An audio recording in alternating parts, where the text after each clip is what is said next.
Graça e paz, meus queridos. Muito boa noite. Estamos aqui reunidos nesse friozinho, abençoado por Deus, para que orarmos como um corpo e clamarmos ao Senhor, porque Ele é o nosso Senhor, né? E agora vamos ouvir a palavra dEle e que o Senhor possa me conduzir e conduzir todos nós para aprendermos com o que Ele quer falar com a gente. Vamos orar? Soberano Deus, te louvo e te agradeço, Pai, por este momento, porque o Senhor nos trouxe em seguranças até aqui. O Senhor nos ama, derrama sua misericórdia e sua graça sobre nós, Pai. Muito obrigado. Te louvo porque temos esse privilégio de estarmos aqui de forma tranquila para estudarmos e meditarmos na Tua palavra. Que o Senhor possa nos conduzir, que Teu Espírito Santo possa nos dar sabedoria, Pai, para que consigamos assimilar os princípios que o Senhor nos dá e colocarmos em prática. Obrigado por tudo, obrigado pela vida de cada um que está aqui, obrigado pela vida de cada um que está nos assistindo. Muito obrigado, Pai. Esta é a minha oração, no Teu santo nome que eu oro. Amém. Bom, pessoal, de forma breve, sucinta, eu vou falar sobre esse texto que eu gosto muito. Eu gosto muito do livro como um todo, e a juventude trabalhou durante 2 meses esse livro. Então, se você não veio no sábado, meu irmão, que pena. Você perdeu um momento muito legal, perdeu um momento muito edificante e que pena. Mas tudo bem, vamos aprender um pouco aqui, pelo menos nesse trecho aqui. E esse trecho, ele é bem legal, porque ele fala do povo de Deus. E o que define o povo? Numa forma bem simples, povo define um conjunto de pessoas que estão debaixo de uma lei ali, debaixo de uma nação, tá bom? Nós somos um povo brasileiro, até onde eu sei, né? Tem algum americano aqui? Não? Tem algum japonês? Não, não tem? Todo mundo brasileiro, né? Show de bola. Mas muito mais do que brasileiros, nós somos o povo de Deus. E o que nos classifica e o que nos denomina como povo de Deus? Nós estamos debaixo da lei do Senhor. Nós buscamos ter obediência a essa lei. E muito obrigado. Eu estou nervoso, eu não consigo colocar. 2-0 aqui, branco. Consegui. Aí. Então, isso é o que nos define como povo de Deus. E Esdras, o livro de Esdras, mostra a história desse povo de Deus. E ela mostra um período bem interessante desse povo. Um povo que lá no passado foi escolhido por Deus para ser a sua nação especial, para ser o seu tesouro, para ser aquele povo que levaria a sua palavra, para as outras pessoas. E ele escolheu esse povo e ele entregou a sua lei. Ele fez um acordo. E o povo, o que o povo fez? Lá em Êxodo 19, o povo prontamente escolheu aceitar seguir essas leis. E eles foram altamente obedientes, né? Como nós somos. Não foram. Mesmo com a lei, mesmo com um relacionamento direto com esse Deus, com esse Senhor, ainda assim, eles foram tropeçando. Eles foram desobedientes e cada vez mais foram se afastando do Senhor. E chegou um determinado período que eles precisavam ser disciplinados. E eles foram. Uma grande nação, poderosa, perdeu tudo. Foi para o cativeiro, ou como nós conhecemos, o cativeiro babilônico. Passaram 70 anos lá. Mas esse povo tinha um Deus misericordioso. Um Deus que, mesmo falando que eles seriam disciplinados, eles também seriam restaurados. E depois desses 70 anos, Deus permite que eles voltem para a sua terra novamente. E eles voltam numa primeira leva, com o Zorobabel, o governador ali, também da descendência do rei davídica. E eles começam a construir o templo. E aí vem uma segunda leva aí, e nessa segunda leva a gente conhece nosso querido personagem Esdras. E aí nós vamos ler esse capítulo e ver o que acontece com esse personagem, com a atitude que ele tem diante do povo de Deus, povo no qual ele fazia parte. Vamos lá, Esdras capítulo 9. Depois que... Todo mundo abriu? Deixa eu dar tempo para todo mundo abrir, né? Deixa eu beber na minha garrafa da minha esposa. Que ela esqueceu e eu pego a minha. Glória a Deus. Vamos lá, Esdras 9. Depois que foram feitas essas coisas, os líderes vieram dizer-me: o povo de Israel, inclusive os sacerdotes e os levitas, não se mantiveram separados dos povos vizinhos e de suas práticas repugnantes, como as dos cananeus, dos hititas, dos ferezeus, dos jebuseus, dos amonitas, dos moabitas, dos egípcios e dos amorreus. Eles e seus filhos se casaram com mulheres daqueles povos e com eles misturaram a descendência santa. E os líderes e os oficiais estão à frente dessa atitude infiel. Quando ouvi isso, rasguei a minha túnica e o meu manto, arranquei os cabelos da cabeça e da barba e me sentei estarrecido. Então todos os que tremiam diante da palavra de Deus e de Israel reuniram-se ao meu redor por causa da infidelidade dos exilados. E eu fiquei sentado ali, estarrecido, até o sacrifício da tarde. Então, na hora do sacrifício da tarde, eu saí do meu abatimento, com a túnica e o manto rasgados, e caí de joelhos com as mãos estendidas para o Senhor, o meu Deus, e orei: meu Deus, estou por demais envergonhado e humilhado para levantar o rosto diante de ti, meu Deus, porque os nossos pecados cobrem a nossa cabeça e a nossa culpa sobe até os céus. Desde os dias dos nossos antepassados até agora, a nossa culpa tem sido grande. Por causa dos nossos pecados, nós, os nossos reis e os nossos sacerdotes, temos sido entregues à espada e ao cativeiro, ao despojo e à humilhação nas mãos de reis estrangeiros, como acontece hoje. Mas agora, por um breve momento, o Senhor, o nosso Deus, foi misericordioso, deixando-nos um remanescente e dando-nos um lugar seguro em seu santuário. E dessa maneira o nosso Deus ilumina os nossos olhos e nos dá um pequeno alívio em nossa escravidão. Verso 9. Somos escravos, mas o nosso Deus não nos abandonou na escravidão. Ele tem sido bondoso para conosco diante dos reis da Pérsia. Ele nos deu vida nova para reconstruir o templo do nosso Deus e levantar suas ruínas. E nos deu um muro de proteção em Judá e em Jerusalém. E agora, ó nosso Deus, o que podemos dizer depois disso? Pois nós abandonamos os mandamentos.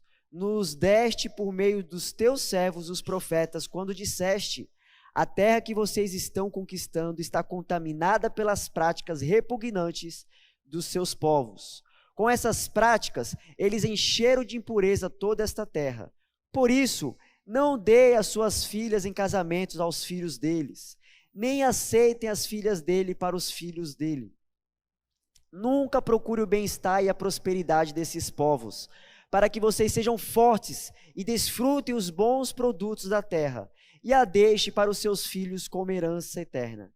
Depois de tudo o que aconteceu por causa de nossas más obras e por causa de nossa grande culpa, apesar de nos terem punido menos do que os nossos pecados mereciam, ó Deus, e ainda nos terem dado um remanescente como este, como podemos voltar a quebrar os teus mandamentos e a realizar casamentos mistos com estes povos de práticas repugnantes?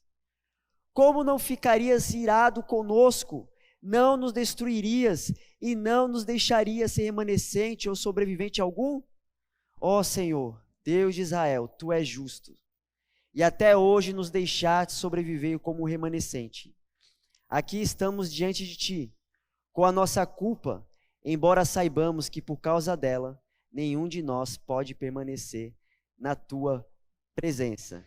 Que texto forte e lindo. O posicionamento de Esdras. Esdras que está lá no Império Persa ali, se você ler mais para frente ali no período do Artaxerxes, ele volta para Jerusalém e ele volta com os tesouros ali, com os utensílios para entregar para o templo. No capítulo anterior está falando isso. E quando ele chega ali, ele entrega, é pesado. Ele faz todo o protocolo certinho. E aí chegam os líderes, o pessoal que já veio na primeira leva lá com Zorobabel para construir o templo, levantar os alicerces. Novamente, se você tem dúvidas sobre esse período, vá no canal da PIB Cubatão. Temos lá o livro para você estudar, tá bom? A exposição de um livro dos profetas lá. Estude, aprenda e se aprofunde cada vez mais. Mas vamos voltar aqui.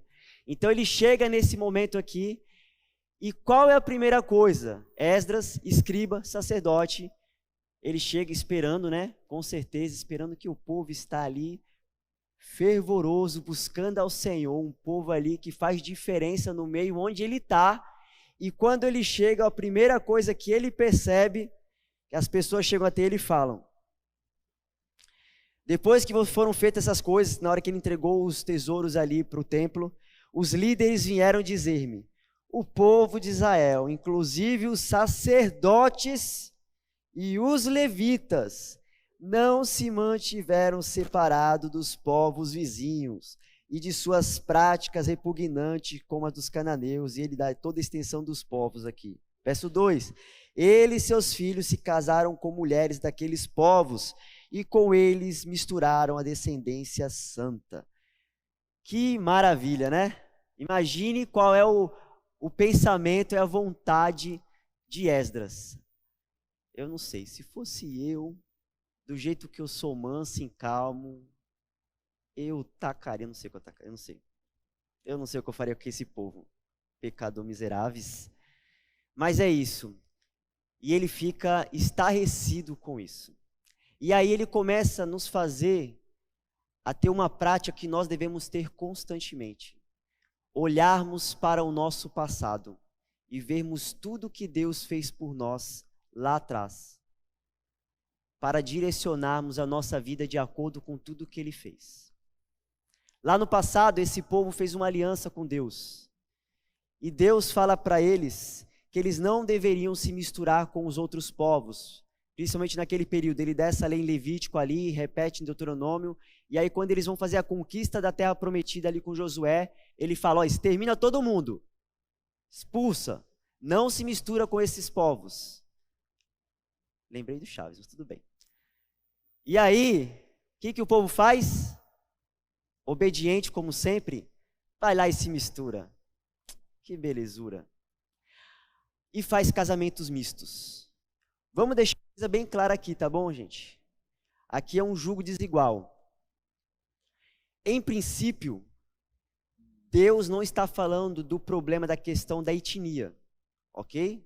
Até porque a função do povo de Israel, de fato, era levar a palavra de Deus, as boas novas para os outros povos. Se nós formos ver o Êxodo, egípcios saíram junto com o povo de Israel também, foram embora. Temos aí vários exemplos. Raabe, temos aí Ruth, Moabita. A questão não é a etnia, a questão são a prática, as práticas religiosas que eles têm. Aqui nós estamos vendo um povo brigando pela sua identidade, um povo tentando se posicionar como de fato o povo de Deus. E para isso eles precisam se afastar dos outros povos que têm práticas totalmente contrárias ao que o Senhor ensinou.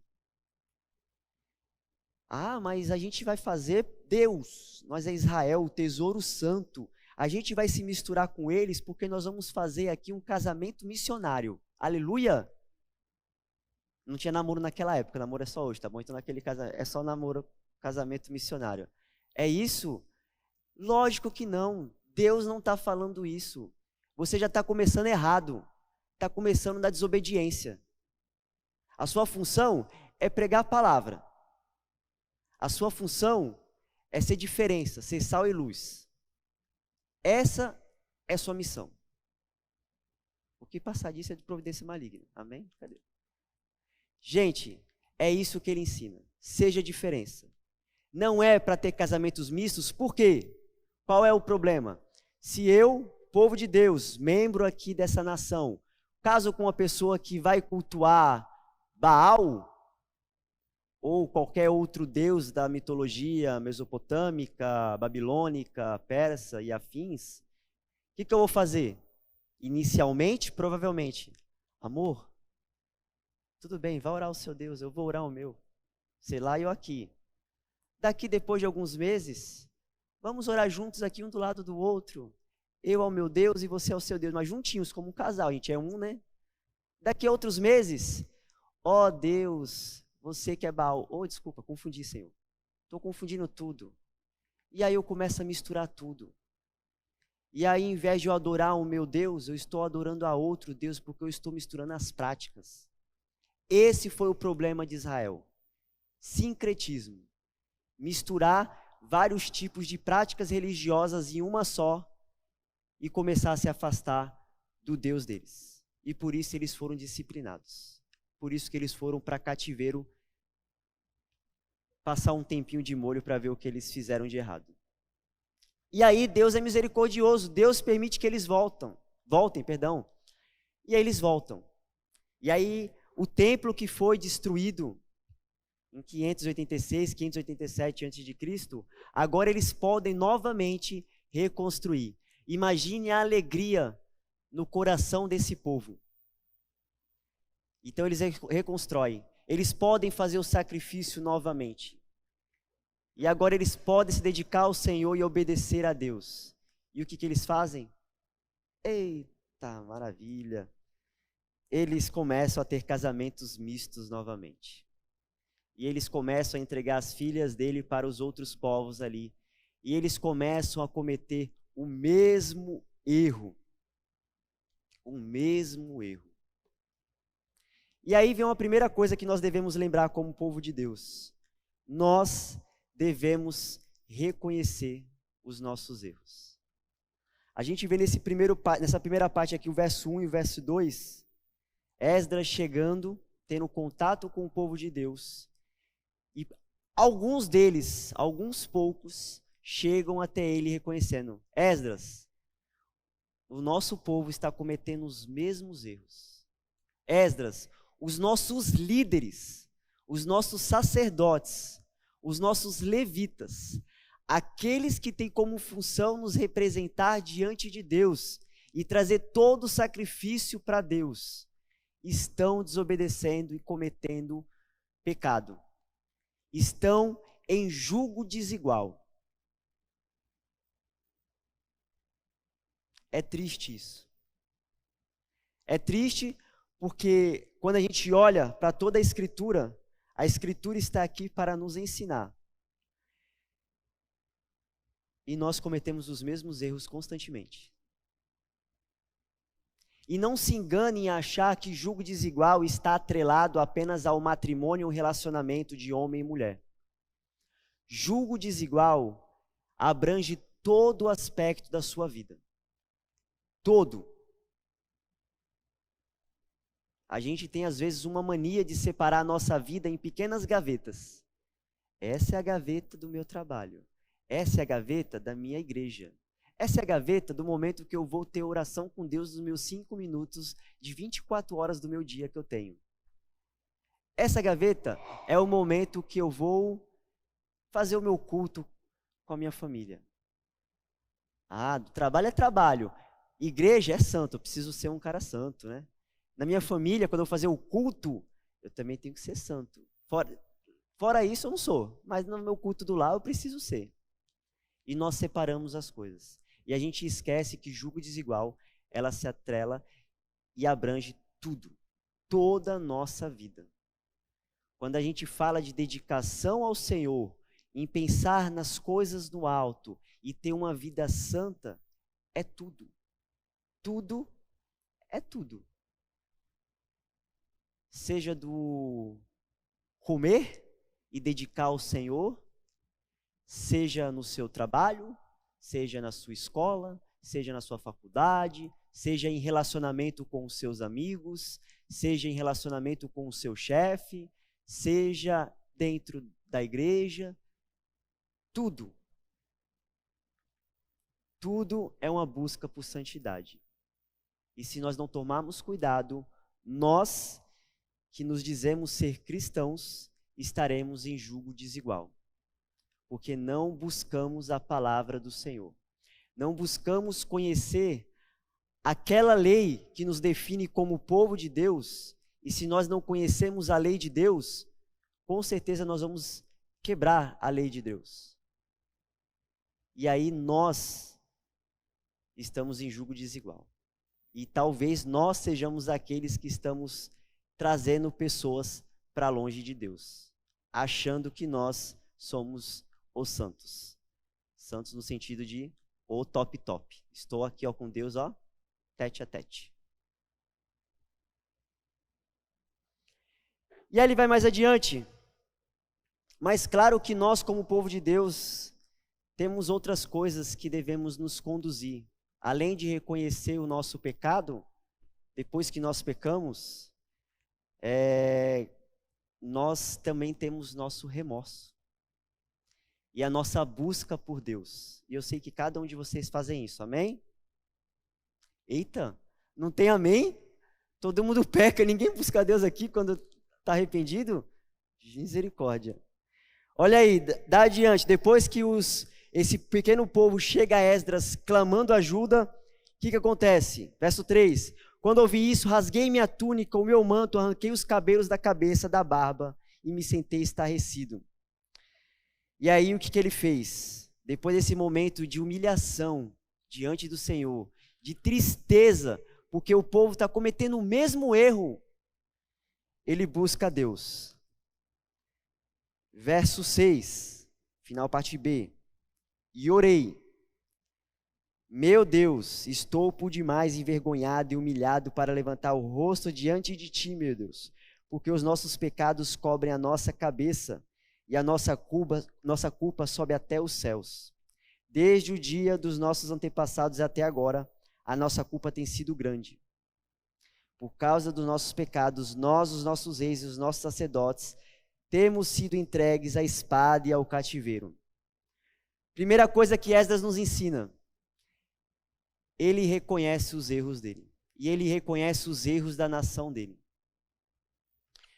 A oração serve para isso, a gente cantou aqui sobre oração, nós podemos nos achegar a Deus, e como é bom a oração, onde nós podemos nos quebrantar, onde nós podemos mostrar quem realmente nós somos diante desse Deus, pecadores, que estamos constantemente pecando, mas nós temos um Deus misericordioso, porque na continuação da oração ele mostra essa misericórdia do Senhor, que mesmo com o pecado do povo, mesmo o povo sendo desobediente, mesmo o povo realizando casamentos mistos lá atrás, e não aprendendo com erro, e realizando novamente casamentos mistos, Deus demonstra sua misericórdia. Deus mantém um descendente da linhagem davídica, que para eles isso é maravilhoso, isso aí é importantíssimo. Deus tira eles do cativeiro, Deus permite que eles restaurem, reconstruam o templo, reconstruam a muralha, reconstruam a sua cidade. Deus mostra a sua misericórdia mesmo diante de um povo pecador e desobediente, de uma fronte dura, de uma cerviz dura. Deus demonstra misericórdia. E isso é maravilhoso, porque Deus nos ensina que Ele mostra misericórdia para aquele povo, e Ele mostra misericórdia para nós que também somos povo dEle. Mesmo nós pecando constantemente, mesmo nós estando em julgo desigual constantemente. Eu já falei que julgo desigual é o aspecto geral da nossa vida, né? Quando você não se dedica ao estudo da palavra, quando você não se dedica a conhecer as leis que nos definem como povo de Deus, nós temos um sério risco de estarmos em julgo desigual. E a gente sempre coloca a culpa no outro, né? O pessoal do mundo, julgo desigual é eu, sou crente, sou santo, eu vou estar com a pessoa do mundão. Cuidado. Cuidado que você pode estar afetando o seu relacionamento com Deus em nome do próprio Deus.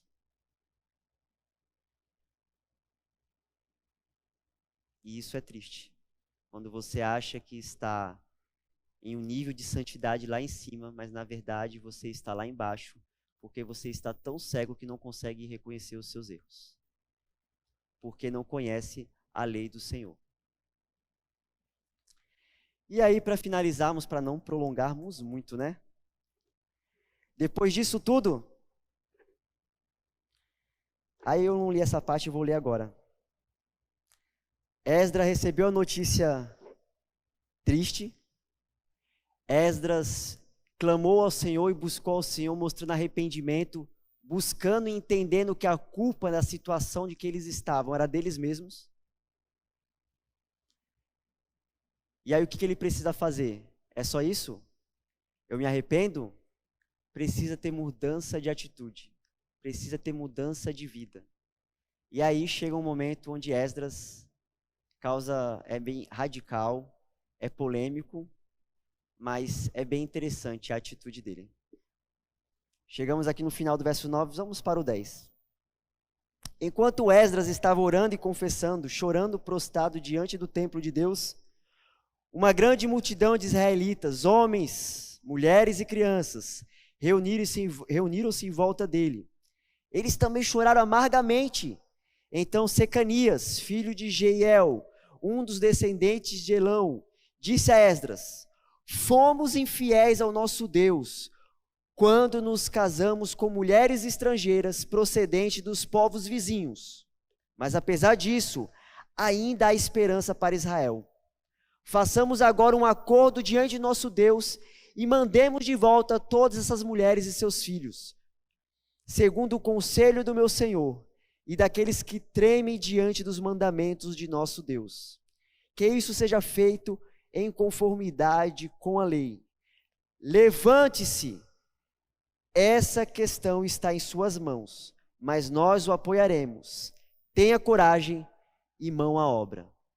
Qual foi o resultado disso? Eles mandaram todas as mulheres e filhos embora. Drástico para alguns. A gente pode estudar mais a fundo, não vai dar tempo, não vou me prolongar nisso. Mas qual é o princípio? Eu falei isso aqui no sábado, eu vou falar novamente. Qual é o princípio que eu vejo disso? É a pergunta que eu sempre faço quando eu leio esse texto. Até onde você vai por Deus? Até onde você vai para manter essa pureza que te denomina como povo de Deus que você deve ter? Esdras decidiu cortar o mal pela raiz. Eles estavam vivendo aí um casamento misto, um casamento que não estava seguindo aí os preceitos judaicos, casamentos que iam contra aí o que Deus ensinou do que de fato era um casamento, e eles decidiram manda as mulheres e os filhos embora. Cortar o mal pela raiz. Será que você, quando analisa o seu pecado, está cortando o mal pela raiz? Será que você vai até as últimas consequências para manter uma pureza diante do seu Deus? Será que nesse mundo relativizado, onde tudo é subjetivo e tudo é verdade absoluta ou relativa, onde tudo faz sentido de acordo com os seus pressupostos, será que você está firme e disposto a defender a sua fé e defender aquilo que é lei de Deus? Até onde você vai como povo de Deus para se manter obediente a Ele?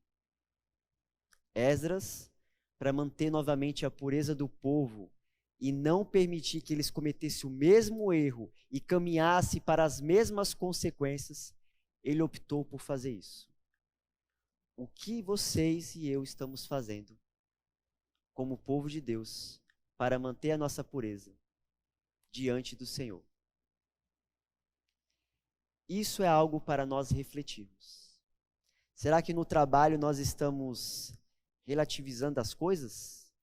Se o seu chefe manda você mentir um pouquinho pode, né? Depois eu peço perdão e Deus me perdoa. Amém? Obrigado, ninguém falou amém. Ah, eu gosto daquela moça, eu gosto daquele rapaz. Deus é misericordioso, né? Vou tentar vou falar da palavra de Deus e vou ter um relacionamento com Ele. Já começa na desobediência. Já começa testando Deus já, pecador. Será que na escola você se deixa influenciar por todos ventos de doutrinas e ensinos porque você não conhece a palavra de Deus? Ou você não se dedica ao estudo? Eu gosto do que Esdras fala, no capítulo 7, verso 10, ele fala algo maravilhoso. Porque a mão de Deus, porque a boa mão do seu Deus estava sobre ele, pois Esdras tinha decidido dedicar-se a estudar a lei do Senhor, mas não só estudar, a praticá-la. Mas não só praticar, a ensinar os seus decretos e mandamentos aos israelitas. Será que a gente já decidiu isso como povo de Deus? A de fato estudar a palavra dele? A de fato praticar o que nós aprendemos com ela? E não só praticar, a ensinar outras pessoas? Será que nós estamos fazendo isso? Ou a gente só vem aqui no culto de quarta, domingo, ou fica ouvindo pregações no YouTube, ouço, que bênção, faço anotações e acabou a vida. Não ensino, não falo para outros, não pratico. Até onde vai nosso relacionamento com Deus?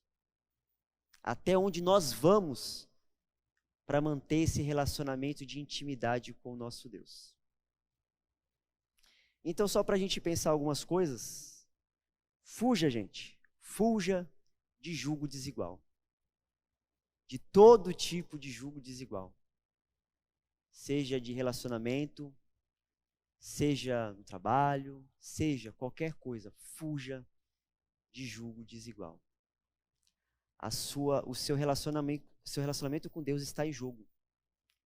A sua pureza espiritual está em jogo. Fuja. E leve a sério o seu relacionamento com Deus. Leve a sério o estudo das Escrituras Sagradas. Estude. Não de forma mecanizada, como um checklist do seu dia.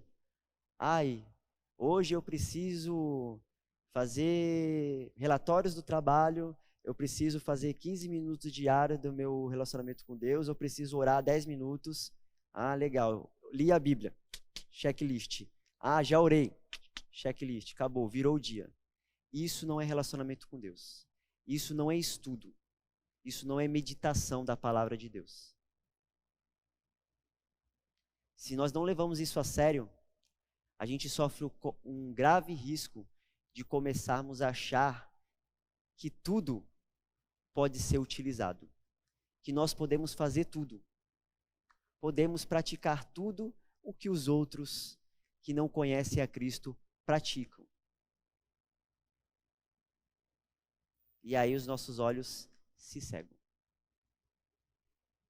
E aí vivemos tanto no pecado que a gente não enxerga o nosso próprio pecado, mas a gente consegue apontar o pecado dos outros. Que Deus abençoe a sua vida, que a gente consiga aprender um pouco com Esdras e com a história do povo de Israel, que tanto nos ensina. E é por isso que eu amo tanto o Antigo Testamento. A Bíblia toda, tá, gente? Mas eu gosto muito do Antigo Testamento, porque nos ensina muito, nos dá base para o Novo Testamento e nos dá base para vivermos a nossa vida cristã. Que Deus abençoe a vida de cada um de vocês e que possamos sair daqui e colocar em prática tudo que foi ensinado ou tudo que nós ouvimos, ou pelo menos um pouquinho, tá bom? E Deus abençoe.